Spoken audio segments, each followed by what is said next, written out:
Oh my, you caught me being myself. Oh, I'm so embarrassed. But do come in. Not many people make it up here these days, only memories. Well, back before, there used to be parties up here all the time with feasting and dancing. Oh, lots and lots of dancing. Seems like only yesterday, if you'll pardon that old cliche. Oh, do come in. Oh, please sit. Allow me to share my hospitality. Oh, I'm just so excited. I'm going to get visitors. Sugar? How about for you? For you?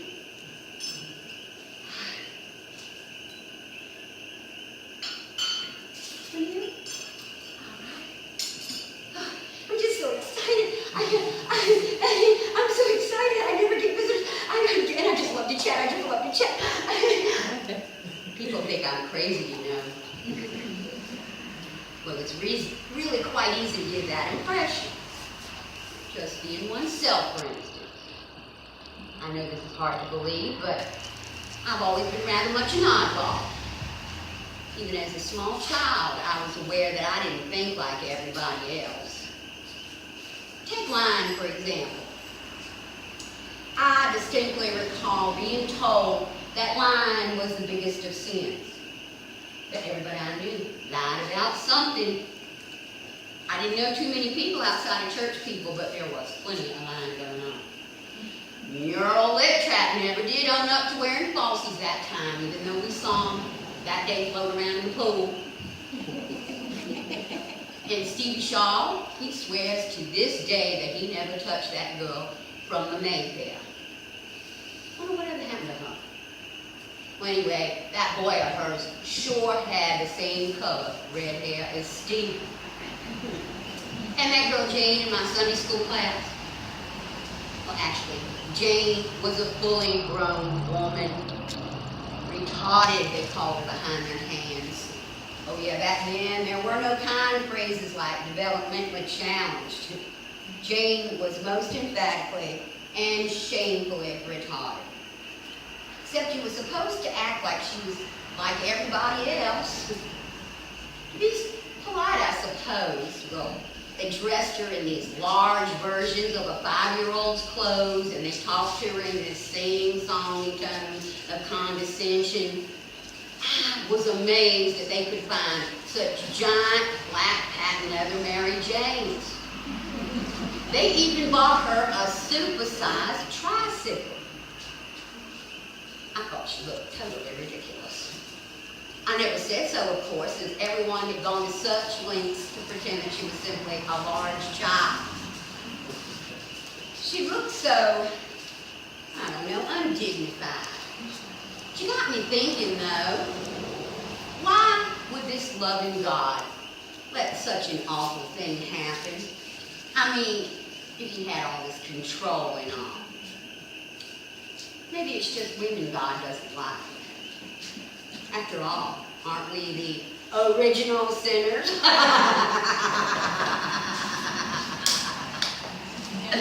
Jane never laughed. I tried to look into her eyes once to see if maybe her body had been born without a soul or something by mistake. But those Coke bottle glasses only made her look mildly mindless. Well, anyway, Jane started getting a big belly. There were whispers that her Uncle Frank got her pregnant, but the teacher said that she was ill and would be sent to the state hospital. Poor Jane. That beautiful red tricycle did not protect her.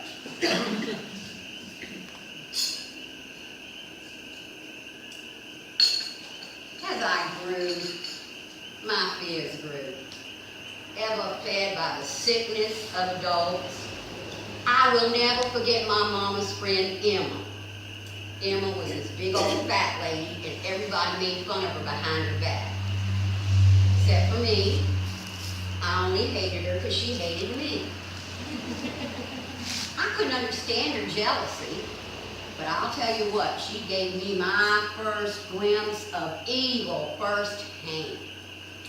I was an extraordinarily beautiful child, this is true. However, I never was aware of my physical self so much as how I imagine myself in my fantasies. You know, kind of like ethereal mind energy rather than anything physical. Well, anyway, one night, Mama and Emma had some men over. Mama gave me her scarves to keep me occupied.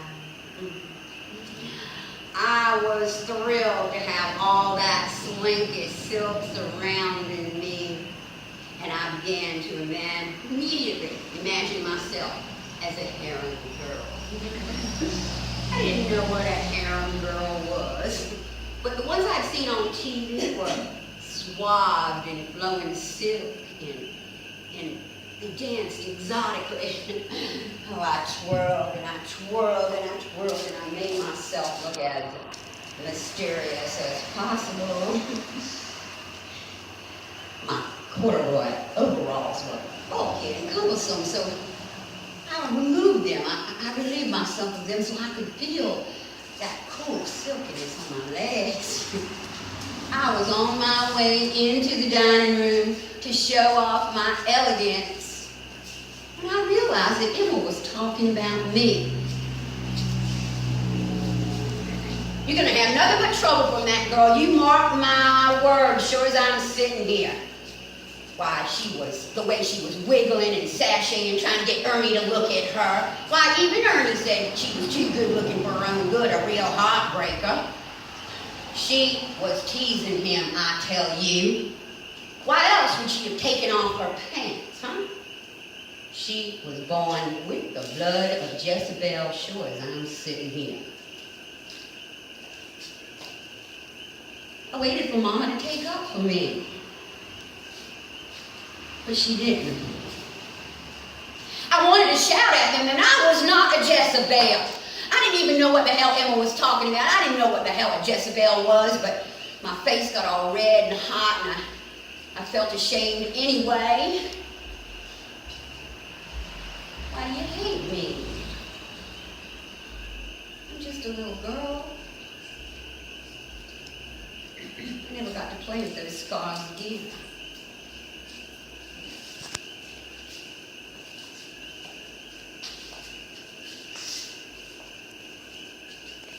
The boys in our neighborhood could all jump the ditch that ran behind the houses on our street. They were mean by nature, and they said such mean, disgusting things. They teased the girls something awful because we were all too small to make it over that ditch. They said that I thought I was better than everybody else, and I did think I was better than them. White trash. And one day, I heard my brother Fred screaming from the backyard. Mama was next door, so I went around back to see what was going on. And there he was, in the ditch, up to his neck in muck. Those mean, nasty boys had taken my baby brother, not even 2 years old, and thrown him in the ditch. Well, I rescued Fred, and I popped him back in his playpen, and all the while those boys were yelling and taunting and bragging. Those white trash bastards, how dare they hurt my baby brother? I never knew I could hate so hard. My adrenaline was so high that I made it over that ditch on the first try. And I started flinging sticks and rocks and anything I could find. I made a couple of them bleed, and finally they ran off into the woods, and they were not laughing anymore.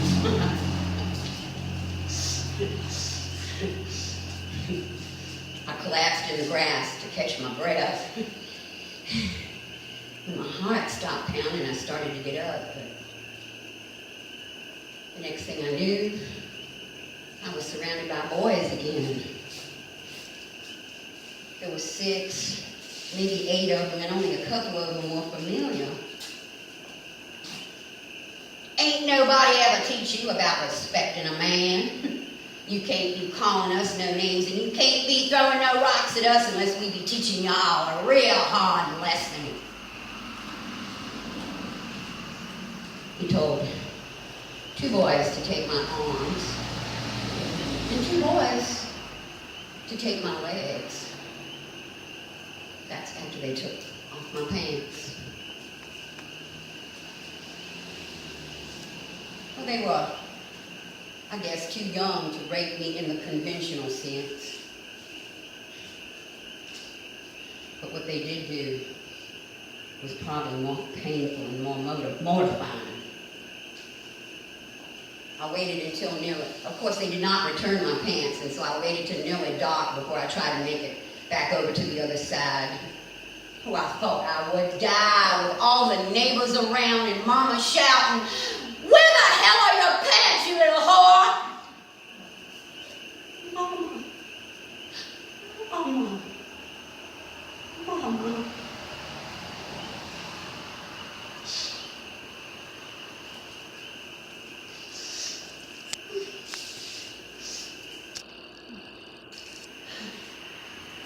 I was truly surprised to find myself in the care of our neighbor's 16-year-old son.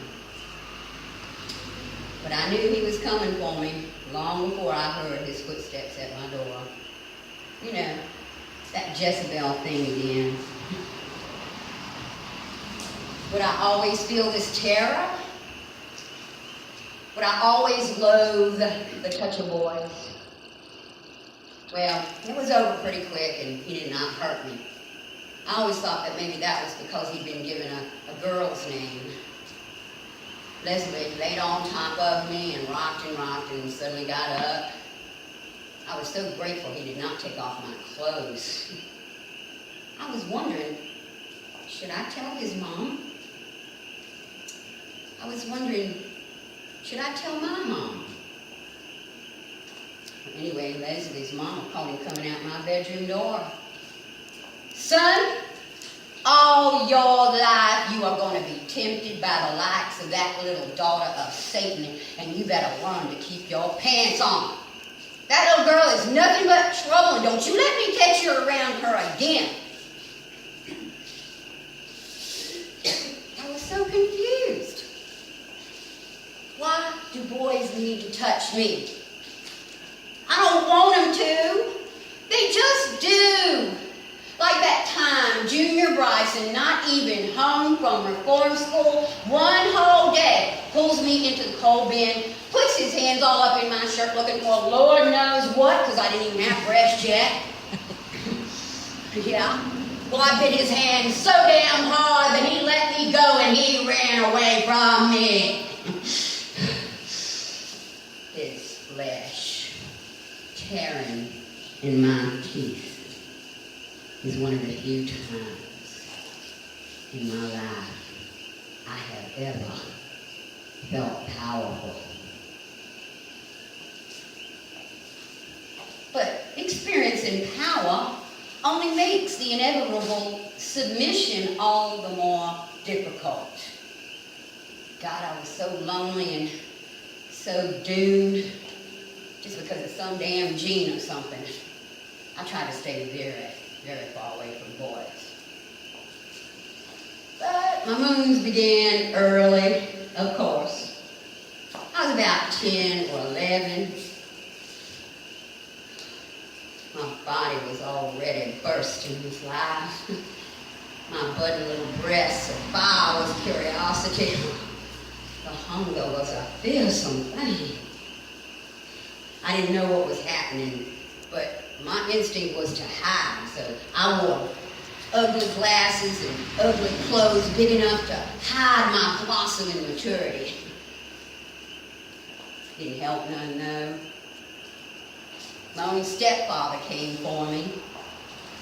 In fact, every time Mama went out, he came sniffing around like a begging dog. His shame didn't stop him none, no. He just took his pleasure. He just apologized while he took his pleasure.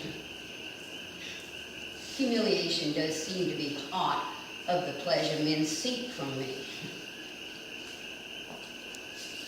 Maybe it's the price you pay for being beautiful.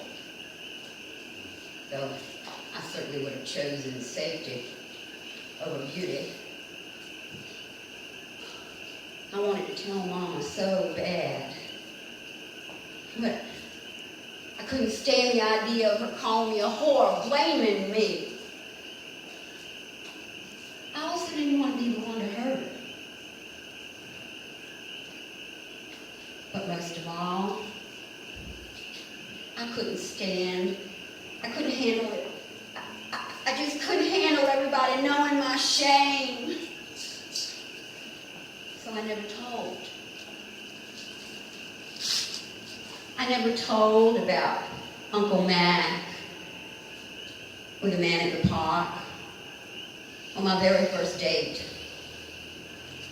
I never told about that man who attacked me and made me pregnant with my first child. I never even told about the beatings my husband gave me year after year. Molestation, domestic violence, date rape, sexual abuse. Yeah, there are words for my fears these days. Everybody talks about such things now, but I don't think people really understand it. I don't think they get it. Women are destined to submit to the wills of men. But I have found a way to escape. Just like Jane.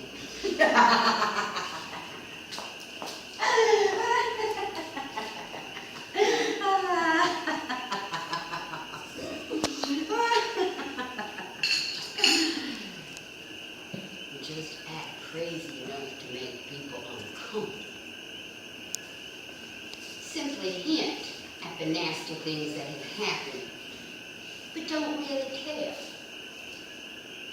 Like the other day, or was it last week? Maybe that was back in July. Well, anyway, after Dr. Cotton Sinclair Sr. examined me, that's Dr. Cotton Sr., my husband's daddy, my father-in-law.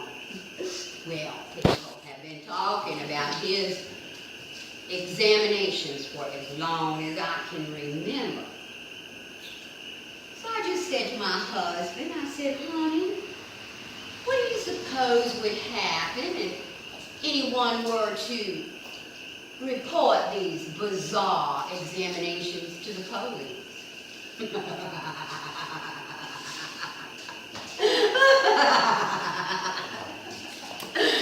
That's all I had to do was mention it.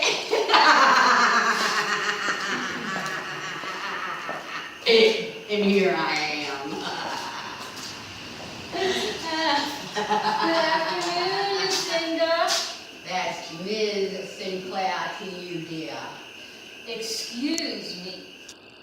Good afternoon, Mrs. Sinclair. I have that new medication that Dr. Cotton ordered for you. That's Dr. Sinclair to you, dear. Oh, whatever. You know, you are so lucky to have a fine man like Dr. Sinclair looking out after you. You know, I'll bet that handsome husband of yours is so relieved to have his very own daddy looking out after you.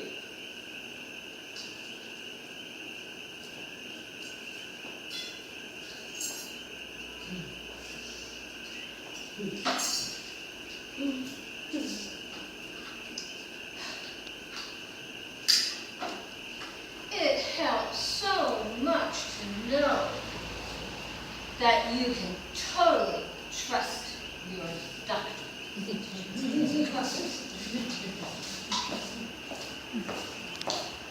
Oh, you are so right, Nurse LaFay.